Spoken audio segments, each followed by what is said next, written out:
Welcome back to another episode of the Downsizing Roadmap podcast with your hosts, Jodi Roscoe and Heather Fisher. We're talking about all things downsizing, from our own experiences with clients to guest experts. Let's make downsizing easier, one conversation at a time. Hi, welcome to Downsizing Roadmap podcast. We are talking about the invisible load of homeownership. I know, sometimes we just don't think there's a lot to it. Yeah, there's 4 different types we're going to hit on today and talk about, but the mental load, the physical load, the financial load, and the emotional load. When you first get into buying that home, it doesn't feel like those are burdens or loads, and then the scale kind of tips at some point. Yeah, it feels like freedom in the beginning. In the beginning, you're like, I've got this new space and it feels so free. And I'm in charge of everything. It's fabulous. Adulting's amazing. Yes. So I'm Heather Fisher. I'm Jodi Roscoe. And let's kind of break down these different loads that we're all carrying if we, own a home and we're dealing with that, and how we can lighten that load a little, or how to recognize when it's time to maybe shift that load to less responsibility and make a move. Yeah, I think part of it is that we don't realize how heavy the load is because it just kind of slowly lays itself on us. And then, once we get the freedom from it, we see this so many times with people that we've worked with who have downsized are like, oh my gosh, I should have done this sooner. It was so much more than I realized, but we're just used to that weight on us. Yeah. And so we... And what we've always done at some point becomes harder. Yeah. So sometimes the load isn't growing. It's just handling the load is harder. Correct. So it weighs on us more. That's true. Yeah. Sometimes you just get tired of carrying that load, even though you get tired of it. So yeah, for sure. Okay. So, the never ending to-do list. Yeah. Right? Yeah. There is no finish line to homeownership. And we say this all the time. And so we see houses that might have deferred maintenance, meaning people, didn't carry the load or got to a place where they couldn't carry the load, and all the maintenance and stuff gets deferred. But it just never ends. It's not like, we can just kind of stop doing that. The home will continue to have things that break and need some repairs, and have things that just automatically need maintenance to happen to have it running smoothly. Big and small. I mean, we're in a different house this year, and we have a water softener. We didn't have a water softener in our old house, and now, my husband was like, do we need to add salt yet? We better check that and all that. And I'm like, oh my goodness, one more thing. We have to now go buy the salt and check it and have it ready. And it's not a big thing, but it's one more checklist item. And there's just schedules add of up. things that need to be done. Yeah. Yeah. So definitely never ending. We literally just ran out of salt also. So that's so funny that you said that. Yeah, we just checked and need to go get some. So. Yeah, and it's heavy, by the way. Salt is heavy. Yeah. So cognitive clutter, things in your mind I should be doing. I should be cleaning out the gutters. I need to make sure that we get the HVAC scheduled every 6 months. Furnace filters, smoke alarm batteries. Yes. Oh my gosh, that wood outside on the windows peeling. I need to get to that before it gets worse. And there's some decision fatigue that happens when things weigh on you. And I mean, I saw this little quote on Facebook yesterday, and it just made me laugh so hard. It was like, I did this project that I've been putting off for the last 10 years, and it took me 15 minutes. And it's what we do. Yeah. It's what we do. And so we make it into something bigger and we let it defer, but it weighs on us. Every time we walk by it. I think the big part is the weight of trying to have that checklist running at all times, and the phone calls that are involved if you have to schedule other people and all of that. I am a big proponent of systems. Yes. As you know, and so I do think that that's kind of a missing piece that makes the mental load is not having, a paper calendar where you have all of these seasonal things or monthly or quarterly things just earmarked so you can take it off your brain and just do them when they come up. That's one way to ease this load. But it does become too much when you're having to have all of it done by other people, or you're having trouble remembering, or you're just like, why am I doing all of these things for a space that maybe I don't need anymore? Yeah, it's too big. Yeah. You don't need to be, doing all of that stuff, but you are, because you have to take care of the house. And it's not high grade stress, right? It's just this low grade stress that you don't even almost notice until it's gone, or you think about it being gone, and then you're like, be amazing, right?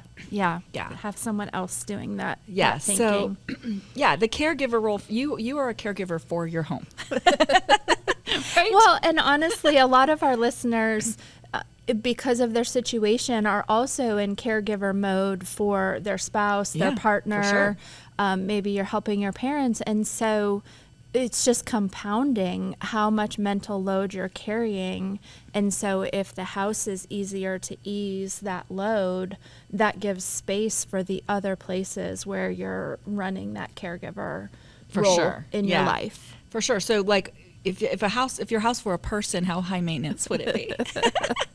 Right? Does it have tons of beds that you need to like weed and whatever? Does it need to be painted on the outside every so many years? How high maintenance is your home, honestly? Yeah, I'm a big proponent for at some point just going to a condo or some kind of patio home where someone else just comes and trims and mows and does the mulch, and it can just look pretty and meticulous all the time. Right. I'm with you on that. So, okay, so that is all kind of, that's all kind of the mental load of what's happening with the house, right? The cognitive, mental, caregiving kind of stuff. And then there's a physical load of the house, right? So this is thinking about it. This is doing it. Yeah. Right? They're all of the tasks that get harder with age. Just physically, it's harder for our bodies to do things, and mobility issues start creeping in slowly, so they make tasks harder and less safe oftentimes. Ladders, things that need ladders, right? Cleaning the gutters or changing your light bulbs, checking your smoke alarms, reaching up into high cabinets. There's plenty of things that need ladders that you need to do. And so the CDC says that falls are the leading cause of injury for adults over 65. So getting on a ladder at some point is not a good idea. Yeah, those falls in that statistic, many of those happen at home. Yeah.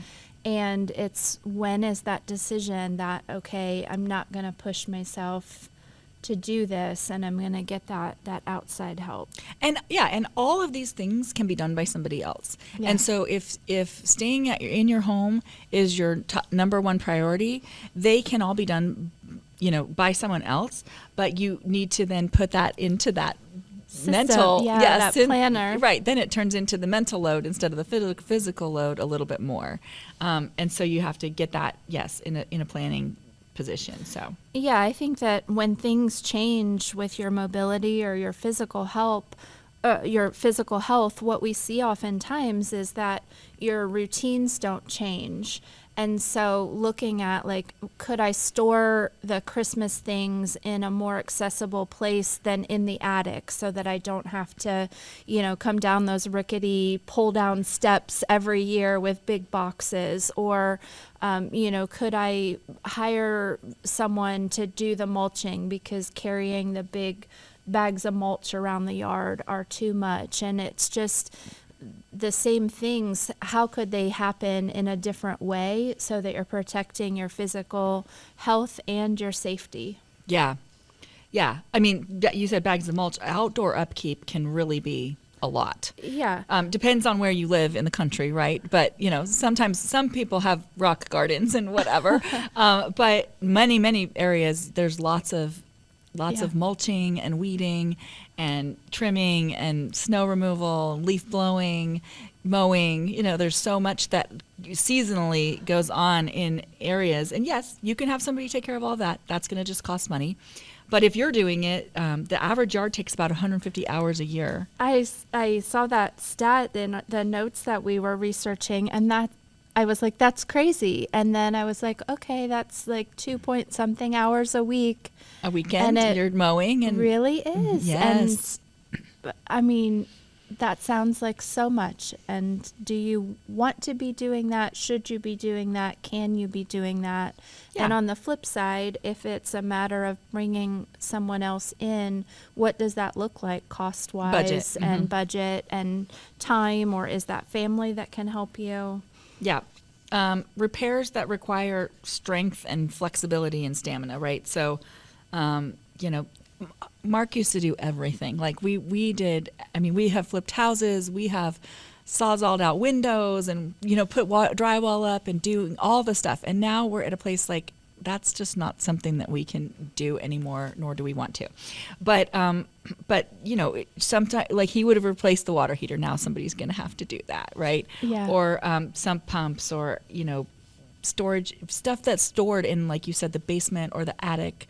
And now you want to get to it, and that's a whole different thing once, your strength changes a little bit. Yeah, and that's definitely part of the equation. We're often coming across clients and people we're speaking to, and they may have recently lost a spouse or a partner. So when you look at that stat of the yard takes 150 hours a week, and inside we know takes probably quadruple that, and all of that, if you were sharing that load and now suddenly that load is all on one person, that changes the equation as well. So and sometimes it's sharing the load, but we all have our own jobs. And like it might be a job you never did before. Like it's something that you. Yeah, I'm very thankful for the ones my husband does, because I'm like, the furnace filters are not on my radar, but thank you for changing them every however many days we change them. I don't know. Right. So. Right. And some stuff is just inherently, where it is in the house, it is going to need, lights over your staircase or 2-story foyers or, things like that are even when I was younger and I had a 2-story foyer, like I didn't want to go up and change those light bulbs. That was a big ladder. Like that was a big thing. So, yeah. Yeah. So that all goes to the physical load, and it's definitely something that I think we notice the most. Some of the others are more that underlying stress you don't even know you have until you get rid of it.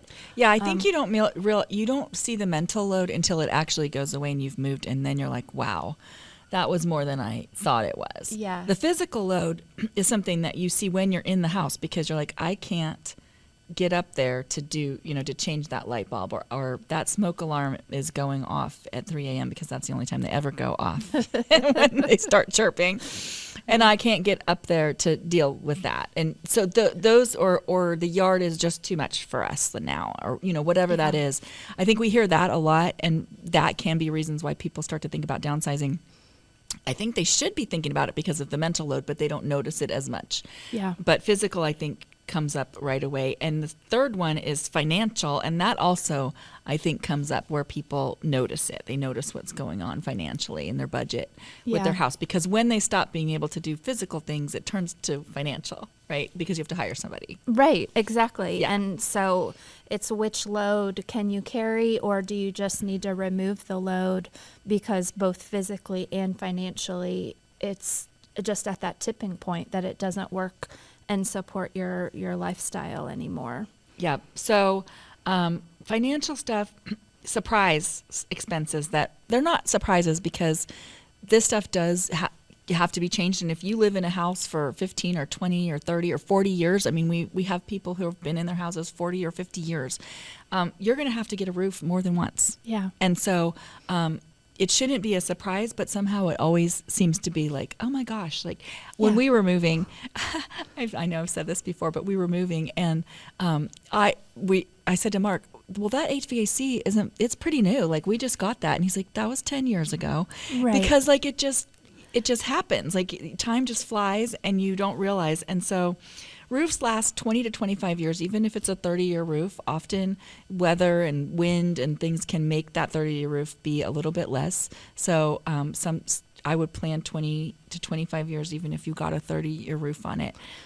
Well, and we know that these things are coming Yeah. when you own your home, but they still feel like they sneak up on you. Yeah. And it's so rare that someone is putting a monthly money back towards it. And so when it comes up, it's a big hit on your reserves that you weren't Right. earmarking like roof money. I mean, there's just a small percentage of people that are that organized and keeping it. And so it's like, where's that big chunk coming from? And it's expensive. Costs of everything have gone up. It can be For a big sure. hit when it comes. Same with the HVAC. Yeah. That's an expensive one. And those last 12 to 15 years, unfortunately, things just don't last the way that they used to too. Yeah. And so 12 to 15 years on an HVAC, water heaters are 8 to 12 years, although we got one and it punked out in 3 years and we had to get another one. And so it was under warranty for the water heater itself, but it wasn't for the, or for the labor. And so it just depends on what you get, but that's all going to be stuff that needs to happen. And it does go bad. I mean, it just uses up its life. Yeah, and those are big ticket items, but even the small maintenance, it just compounds on your budget because there's more and more each year that you are feeling like you should hire out instead of doing yourself. And it just costs more. We know in our business, finding handymen for lots of tasks for our clients, the costs of those services are just more expensive than they used to be.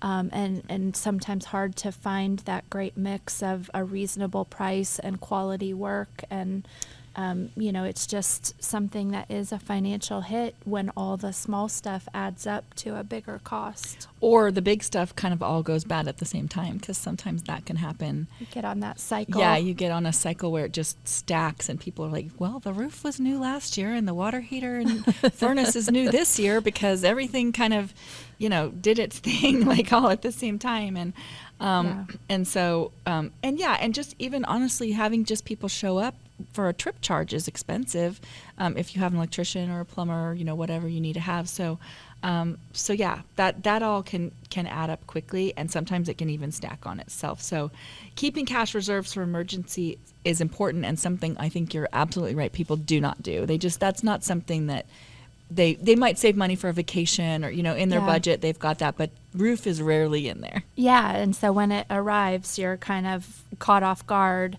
Financial planners recommend 1 to 3% of your home value annually is a great amount to just put in that reserve, that earmark for home repairs or replacement of those big ticket items, and just let it sit there and be ready for it. Right.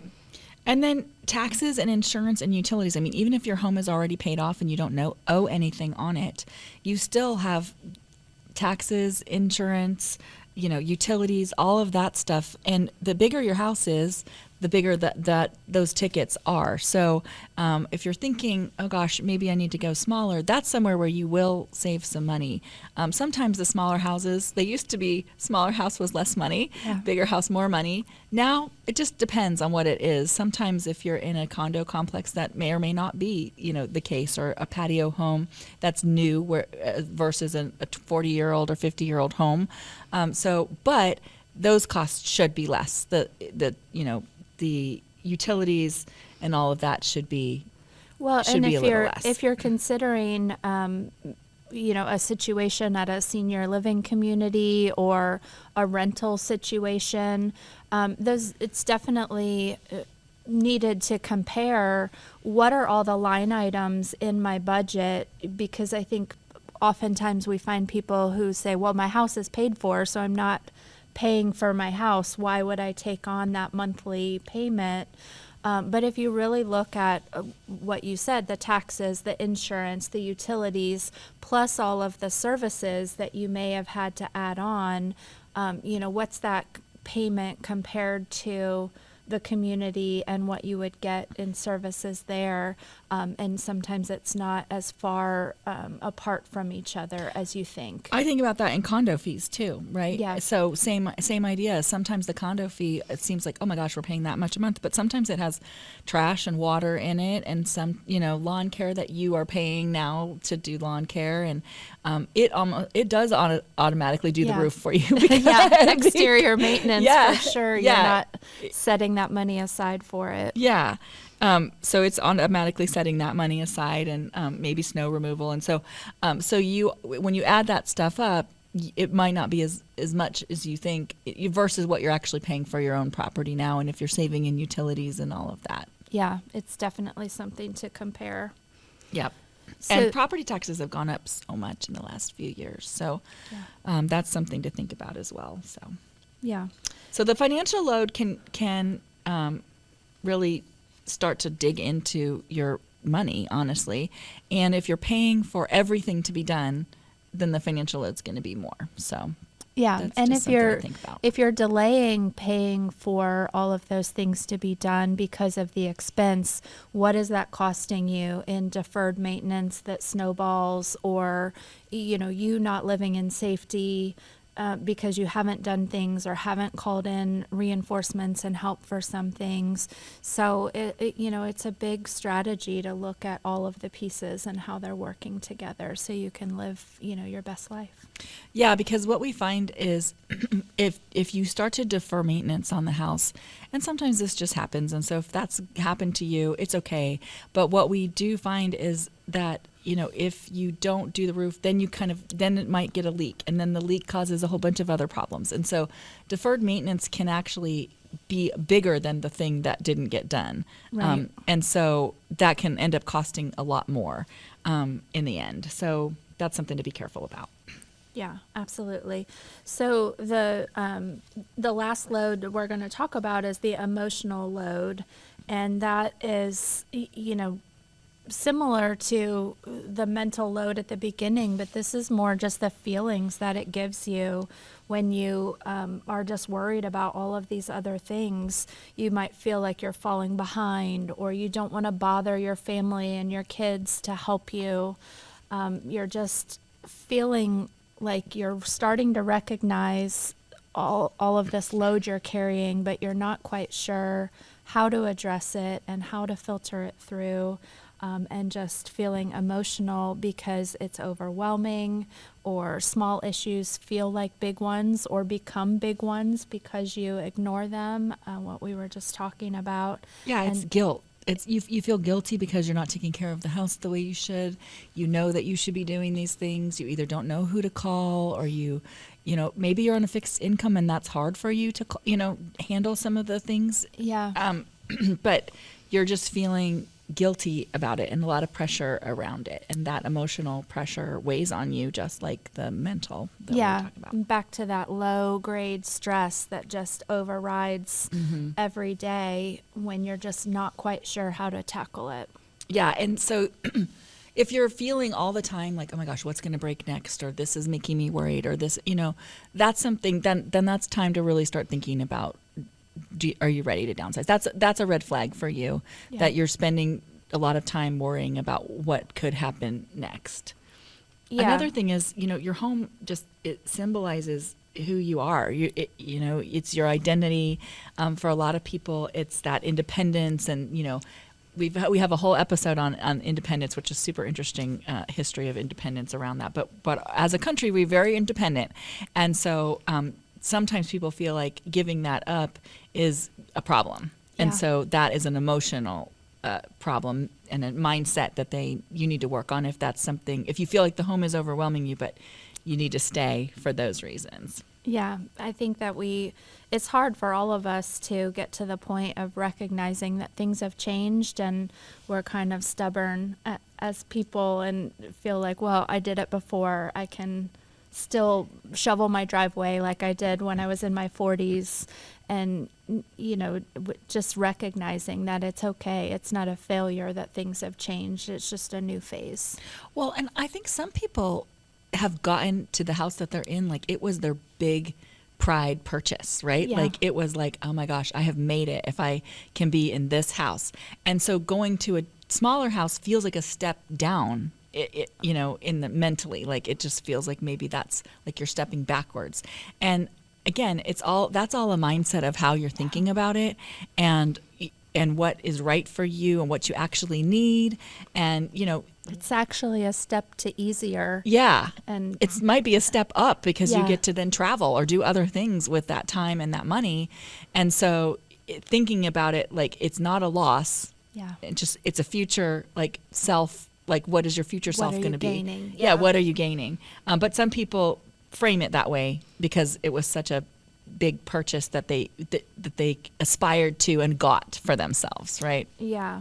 Yeah. So some warning signs that you can start to think about to tell if the load is just becoming too heavy. You avoid certain rooms, the basement or bonus rooms or storage areas. You just kind of pretend they're not there and don't want to deal with them. You're hiring out more and more tasks, maybe reluctantly, but you are. Yeah. You feel anxious before storms or power outages or seasonal changes. When winter's coming, you're not sure how you'll get through, what comes with that. Maybe you get behind on routine maintenance. Mm-hmm. Parts of your home no longer feel usable or safe. Yeah, I think people, they'll be like, well, what if I'm alone here? Or what if I fall when I'm alone? Or, what if there's a tornado and I can't get to the basement? Or start really doing the what ifing around safety.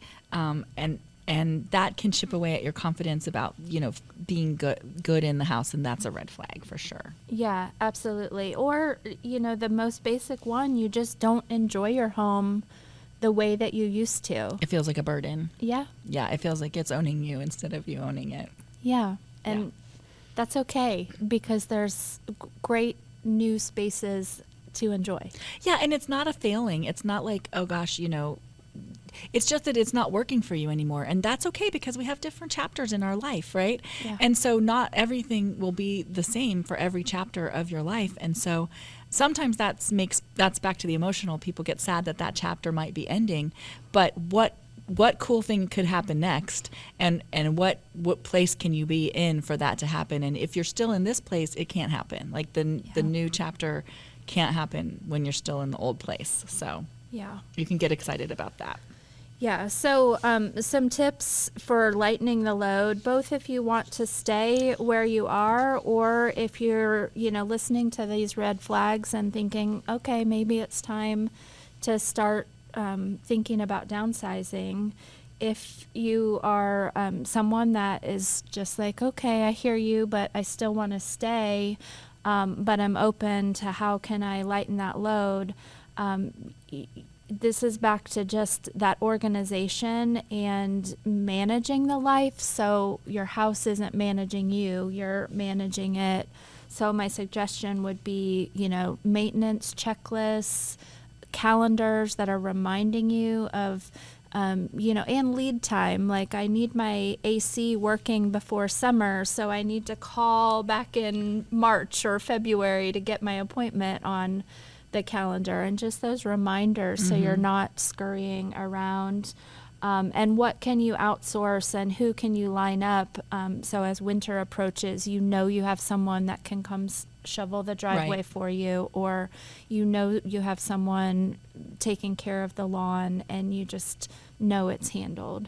Yeah, and you can get smart home devices for safety. Like you can get things that you can wear, or you can get things that are in the home that will help you be safe. And so if you are there by yourself, there are plenty of things that you can get to help you feel like you can call out and or push a button and have somebody be able to come and help you. Yeah. And then same thing, modifications of the house itself, grab bars if you need those.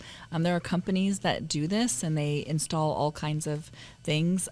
Grab bars and easy open hardware, and maybe the doorknobs need to be levers instead, things that just make it easier to live in.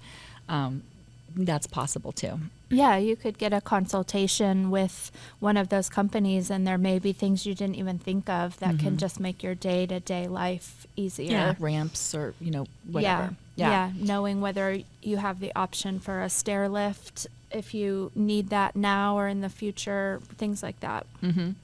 So that's if you want to stay. So if you're ready to downsize, it should feel like that's going to be a relief. And back to our steps, we want to start with dreaming and figuring out what's going to be next so that you can get excited about that, so that you can move forward, right? But it should feel like a relief, not a loss. Yeah, oftentimes it's looked at as a negative, but there's ways to think about it as a positive, and it truly is a positive when your life becomes easier. And we hear it all the time. I mean, I think the number one people say is, I wish I would have done it sooner. That's the number one thing people say. Yeah. I wish I would have done that sooner. Yeah, absolutely. And that's back to what we said at the beginning. You don't realize that stress that you're living in. But if you make that change and you downsize, you'll have fewer decisions, fewer risks, potentially fewer expenses. Right. And you're emotionally going to feel so much lighter. Yeah. Yeah. Absolutely. Yeah. Absolutely. Yeah. And that's choosing yourself and choosing your future versus just letting your house kind of control all of that, honestly. Yeah, it's building that support system around you and letting the house where you live, the place where you live, support you. Right. So you're going to trade your stress for, time, money sometimes, connection to people, the ability to say yes to new things, to have a little bit more freedom in your life and not be strapped down by whatever's happening in the house. Yeah. Yeah. So some more questions to just think and reflect on as you're thinking about this episode. What home-related task is causing you the most stress right now? My outside. Yeah. Spring is coming and it's a mess. It's been super windy here, and so there's like a billion sticks in the yard right now because all of them got on my planters and all of that. That's what's causing me stress right now. Yeah, we had some fence come down, and we have no landscaping because it's a new house, so we're starting from square one. So definitely outside. Spring is beautiful, but overwhelming. So what would life feel like if you didn't have to think about that, that stuff anymore? Yeah. What is one small change that would make your home feel lighter this month? And what do you want the next chapter of your life to be about? And is this home helping or hindering that vision? Is this, if whatever you want your life to look like, can it look like that in this house? Yeah. Back to what you just said a minute ago, but always start with that step one, that dream it, before you go worrying about what's working or what's not working. You have to start with the vision of what you want it to be. Mm-hmm. And then you can answer the question, is where I'm at now supporting that or keeping me from that? Right. So just start thinking about these categories. Are you feeling emotional stress? Are you feeling mental load? Are you physically not capable of doing things? Or financially, is this house just more than you want to, spend? Not even that you can't spend it, but do you want to? Is that where you want your funds to be going? Yeah. Yeah. Is what you choose giving you more of the life you want and less of the stress that you don't? I mean, that's the ultimate question. And if you decide that, we can help with finding someone to help you find that new place and to sell your current home, we have resources available in our network. Just go to downsizingroadmap.com/help. And then our free downsizing guide is a great place to start and just ask yourself some of these questions that we talk about in our episodes. And that's also available on the website. Yep. Yeah, and it's nationwide, so anywhere in the country. If you're thinking about downsizing or you're helping your parents do that, just reach out and we can help you. Yeah, we look forward to talking to you again next week, and just let us know how we can help. Bye. Thanks for joining us on the Downsizing Roadmap podcast. If you found this episode helpful, be sure to subscribe, leave us a review, and share it with someone who might need a little downsizing inspiration. Have questions or ideas for future episodes? Reach out to us on our website, www.downsizingroadmap.com. Until next time, let's keep simplifying and moving forward.